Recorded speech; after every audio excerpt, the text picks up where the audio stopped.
you ever come outside and it's just so stinking hot out here, you really don't want to be outside for more than 5 seconds. That's how today is. Actually, that's how this whole week has been here in Texas. Hey guys, welcome back to Texas Size Gardening. Today we're going to walk around, take a look at some of the vegetables, some of the flowers. Everything is in full bloom. We're starting to harvest a lot of the things that we have grown here in the garden. So let's take a look.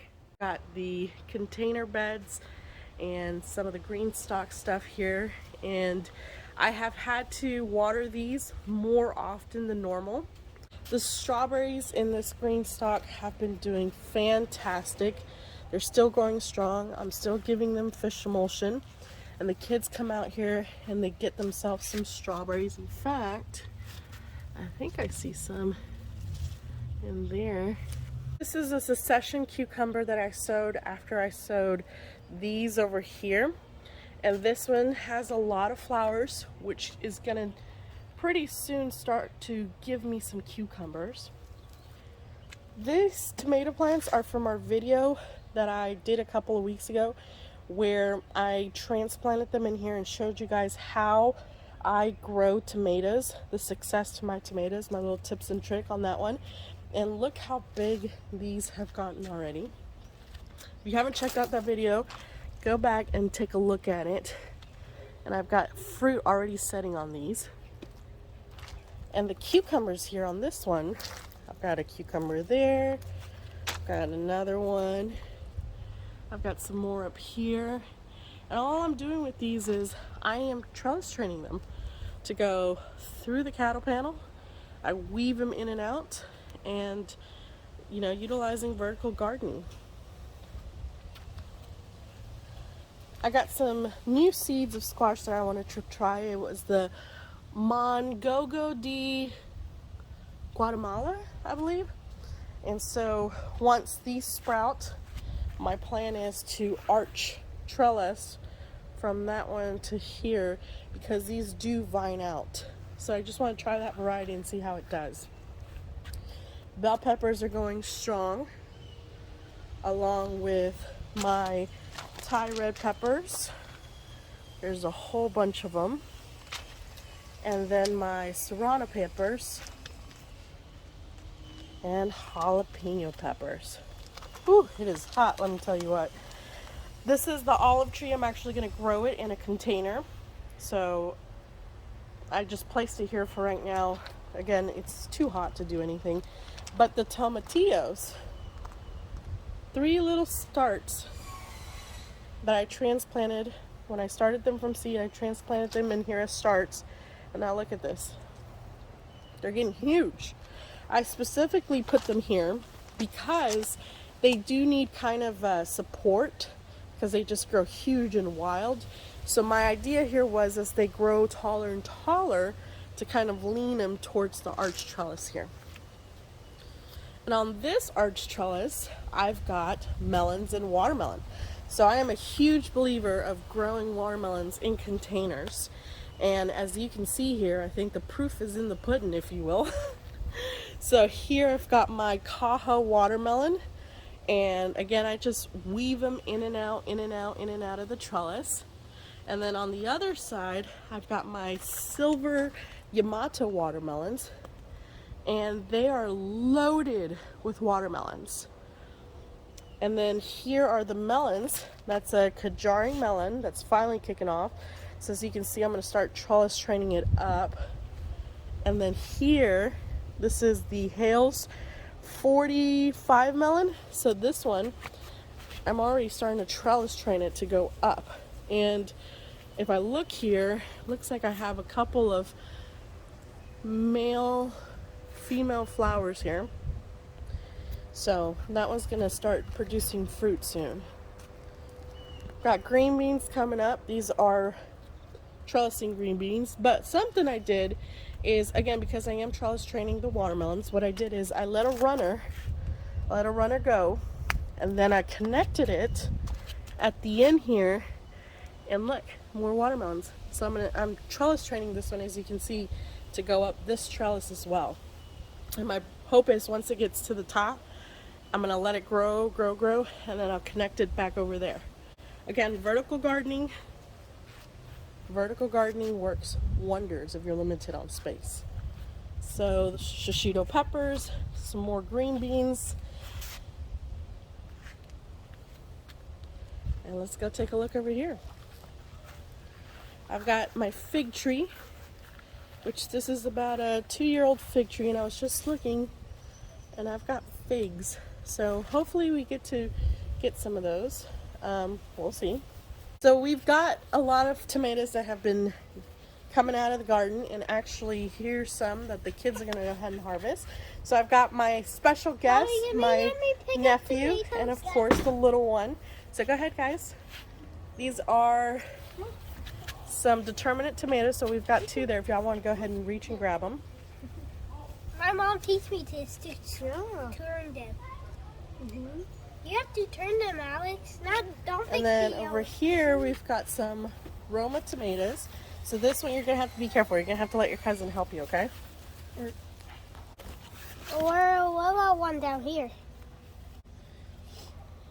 Good job. Look, they're all red. Go ahead and let him get some tomatoes. You get some too, Alex. Just the red ones, not the green ones, Alex. Yeah, just the red ones. Okay.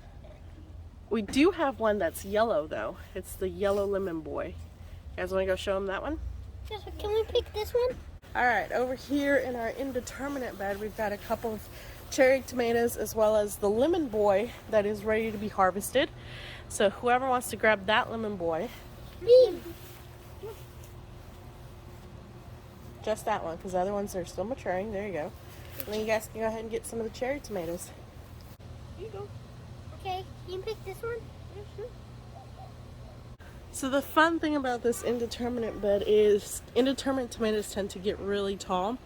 And what I've done here is I lower and lean, which if you guys remember, we started all of them on their designated hook. And then as the plant grew, I've been lowering it and moving it to the next slot. And as you can see here, it works. I've taken out all the remainder leaves of the plant that are underneath fruit for the most part, and then that opens it up. Look at all these bundles I still have here of tomatoes just ready to grow. And as the plant keeps growing and growing and growing, because we're giving it enough airflow, we're giving it enough space, nutrients, it just keeps producing and producing and producing. Take you over to the okra. This is the motherland okra, which is starting to produce some okra flowers here. So we'll be getting okra soon from this. And then I also have some more okra in between these zinnias over here. And let me tell you, if you've never grown zinnias, grow them. These zinnias are such a joy to come out here and look at, especially when they're in full bloom. I can't bring myself to cut these and put them in the house because I love looking out the window and seeing all these different colors. And just look at all these beautiful colors. I mean, just gorgeous. And in here at the end, we've got a cucumber. That same thing. I've been growing vertically and I'm trellis training it to save space here for me. I'm just gonna weave it in and out, and we've got some flowers on it already. So hopefully they get pollinated and we can start getting cucumbers from that. Look at these zinnias. And then, like I said, in between the zinnias, we've got okra. Alrighty, here we've got some more indeterminate and determinate tomatoes that I started from seed. This is the Berry's Crazy Cherry, and we're starting to shake my tomatoes to kind of help them drop the pollen within the flowers. But as you can see, they're starting to get big. We've got clusters on them as well, and these are, you know, several weeks behind the other ones, but that's okay. That's what I wanted.